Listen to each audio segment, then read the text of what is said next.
औज़ुबिल्लाहि मिनश्शैतानिर्रजीम बिस्मिल्लाहिर्रहमानिर्रहीम वस्समाए ज़ातुल बुरूज। कसम है आसमान की जिसमें बुरूज है। मैं हूँ एस्ट्रोलॉजर सैयद सिकंदर रिजवी। मेरे डिजिटल चैनल पर खुश आमदीद। एस्ट्रोलॉजी क्या है?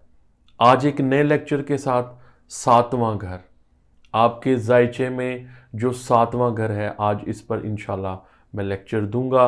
और ये सातवां घर आपके मिजाजी खुदा का बहुत अहम घर, जिसको जितने भी कवारे लड़के हैं, लड़कियां हैं, जो इंसान शादीशुदा हैं या वो गैर शादीशुदा हैं, जो वो जिनके अंदर बहुत ज़्यादा क्यूरोसिटी पाई जाती है कि हमारा पार्टनर कैसा होगा, हमारा लाइफ पार्टनर कैसा होगा, हमारी शादी कैसी गुजरेगी। तो आज एक बहुत अहम घर के ऊपर मैं इंशाल्लाह बात करने जा रहा हूँ। और सातवां घर बहुत अहमियत का हामिल है। और आज मैं उस पर बात करूँगा कि ये किन किन हमारी ज़िंदगी में मंसूबात रखता है, हमारी ज़िंदगी के किन किन पहलू से वो जुड़ा है। तो आइए हम इस पर बात करते हैं। सेवन्थ हाउस दोस्ती का घर है। यानी अगर एक इंसान ने अपने जायचे में देखना हो कि मेरे दोस्त कितने वफादार हैं, मेरे दोस्त मेरे साथ लॉयल हैं या नहीं हैं, तो दोस्ती का मयार देखने के लिए, दोस्तों के साथ अहद निभाने के लिए ये घर से आप बहुत अच्छे तरीके से देख सकते हैं। एक एस्ट्रोलॉजर आपको बहुत अच्छी रीडिंग दे सकता है कि आपकी ज़िंदगी में आपको किस तरह के दोस्त मिलते हैं, या आपकी दोस्ती में आपको वफा मिली है या बेवफाई मिली है। आगे बढ़ते हैं। कानूनी मामलात के जो तवील होते हैं, यानी ऐसे मामलात जो लिटिगेशंस में हैं और उनका जल्द ख़त्म हो जाएंगे, या वो तवालत इख्तियार करेंगे, या वो बहुत लॉन्ग प्रोसेस के लिए चलेंगे। यानी कानूनी मामलात की ड्यूरेशन को देखने का भी ये घर है। इसी तरह आपका शरीके हयात, अगर औरत है तो वो ये पता कर सकती है, एस्ट्रोलॉजर से रीडिंग ले सकती है कि मेरे हस्बैंड कैसे हैं। अगर एक शौहर है तो वो ये अपना रीडिंग में चेक करवा सकता है, अपनी रीडिंग ले सकता है कि मेरी वाइफ की टाइप कैसी है, उसका मिजाज कैसा है, क्या वो उसके ऊपर गिरफ्त रखना चाहेगा, उसको अपने अंडर रखना चाहेगा, या बीवी शौहर पर जो है वो मुसल्लत होगी। तो ये रीडिंग से तय किया जाता है। इसी तरह आपके बिजनेस पार्टनर, आप अपनी जब शराकत दारी करते हैं, कोई बिज़नेस करते हैं, तो आप इंसान हैं, उसको बिज़नेस पार्टनर की ज़रूरत हो जाती है, या किसी की इन्वेस्टमेंट आप अपने बिज़नेस में उसकी शेयरिंग करते हैं। तो ये सेवन्थ हाउस के अंदर आप अपने पार्टनरशिप की रीडिंग ले सकते हैं कि आपकी पार्टनरशिप फुला इंसान के साथ किस तरह की रहेगी। इसी तरह आपकी ज़िंदगी के अंदर जो आसाइशात हैं, आप अपनी ज़िंदगी में क्या इंजॉयमेंट करेंगे, इसका भी हाउस है। इसी तरह आप अपने जो वर्कर्स रखते हैं, जो लोग डेली वेजेस से जो ताल्लुक़ रखते हैं, जो लोग डेली कमाकर डेली खर्च करते हैं, ये उसका भी घर है। फिर आपके नौकरों का, जो आपने मुलाजमीन रखे हैं, उनके साथ बिहेवियर्स का भी घर है। जो किसान हजरात हैं, किसान हजरात अपनी ज़मीन के बारे में जो है वो रीडिंग ले सकते हैं कि ये जो ज़मीन है ये ज़रखेज़ रहेगी या बंजर रहेगी, या इसमें जो आप फसल जो लेना चाहते हैं उस फसल की आमदन कैसी होगी।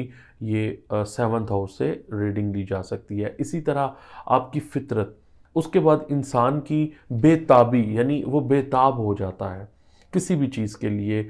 उसके किसी चीज़ को देखता है तो उसको लेने की ख्वाहिश, गाड़ी अच्छी देखी है तो गाड़ी को पा लेने की ख्वाहिश, बेताबी। अच्छा घर देखता है तो अच्छा घर पा लेने की बेताबी।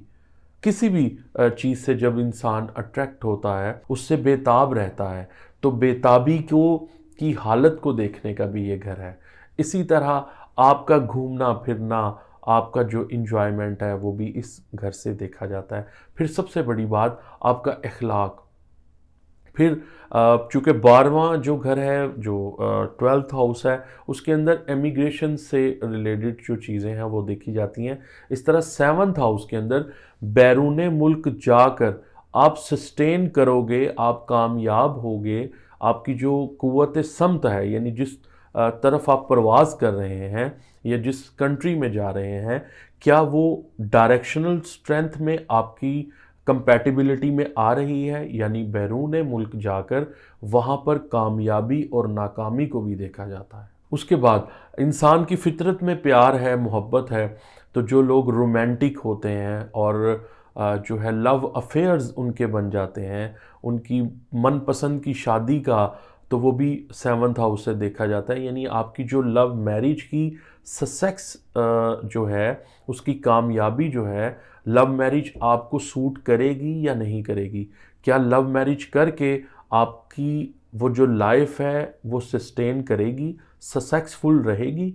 इसी तरह आपके घर से बाहर के मामलात, यानी आप अंदरूने खाना में किस तरह रहते हैं और अपने घर के जो बाहर के मामलात हैं उसको किस तरह डील करते हैं। उसके बाद फिर आपका सफ़र आ जाता है, फिर ट्रेडिंग का घर है।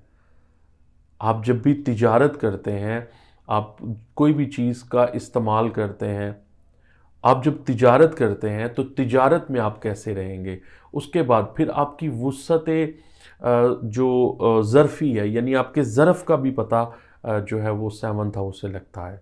सबसे अहम और सबसे ज़रूरी बात, मैं चूँकि पहले आपकी ज़िंदगी से जो ताल्लुक़ रखते हैं, जो मंसूबात होती हैं, मैं वो बताता हूँ। उसके बाद आपके एज़ाए जिस्मानी, यानी जो मेडिकल एस्ट्रोलॉजिकल जो पॉइंट्स होते हैं, यानी आपके बॉडी के साथ ये जो घर है ये किन किन अज़ा से जो है वो ताल्लुक़ रखता है, वो भी मैं आपको बताऊंगा।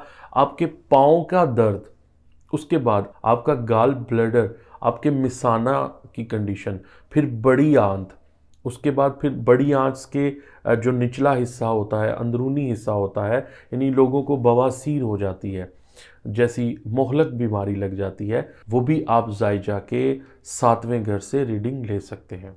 मेडिकल एस्ट्रोलॉजी के अंदर जिनसी अज़ा को अगर हम देखें तो औरतों का जो सेवन्थ हाउस है उनके रहम को देखा जाता है। उसके बाद फिर उनकी यूट्रस की ताकत और कमज़ोरी को भी देखा जाता है, मिसकैरेजेस को भी देखा जाता है।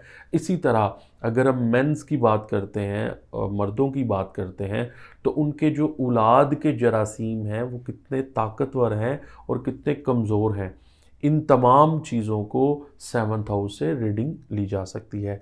सेवन्थ हाउस की कमज़ोरी या बिगाड़ या इसका जो रूलिंग प्लैनेट है, अगर आपका जो वीनस है, अगर आपका सेवन्थ हाउस का जो वीनस है, अगर आपका बहुत अच्छा बैठा है, अगर जायचे में वो बहुत अच्छा प्लेस है, अच्छी डिग्री बनाकर बैठा है, एक ताकत में बैठा है, तो समझ लीजिए कि ये तमाम चीज़ों में आपको फ़ायदा होने वाला है। उस प्लैनेट की अच्छाई जो है वो सब कुछ इंजॉयमेंट कर सकते हैं, आप सब कुछ इंजॉय कर सकते हैं। और अगर खुदा न खास्ता आपके जायचे में वीनस का कमज़ोर होना, यानी स्यारा ज़ोहरा का अगर वो वीक है, तो आपके इज़्दवाजी ताल्लुकात, आपके बांझपन, आपको नामर्दी जैसी जो चीज़ें हैं उसका सामना करना पड़ सकता है, उसका सामना करना पड़ सकता है। तो एक मज़बूत जो वीनस है वो आपके घर को कितना स्ट्रॉन्ग बनाता है और कितना कमज़ोर बनाता है। तो इसी तरह आप अपने सेवन्थ हाउस की रीडिंग लेने के लिए आप ज़रूर रब्ता कीजिए। अपना नाम, अपनी डेट ऑफ बर्थ, अपना टाइम ऑफ बर्थ भेजकर आप भी अपने सेवन्थ हाउस की रीडिंग लीजिए। और जो लोग एस्ट्रोलॉजी पढ़ रहे हैं या एस्ट्रोलॉजी के वो स्टूडेंट्स हैं, वो मेरे ये लेक्चर ज़रूर सुने, उनको बहुत हेल्पफुल रहेंगे।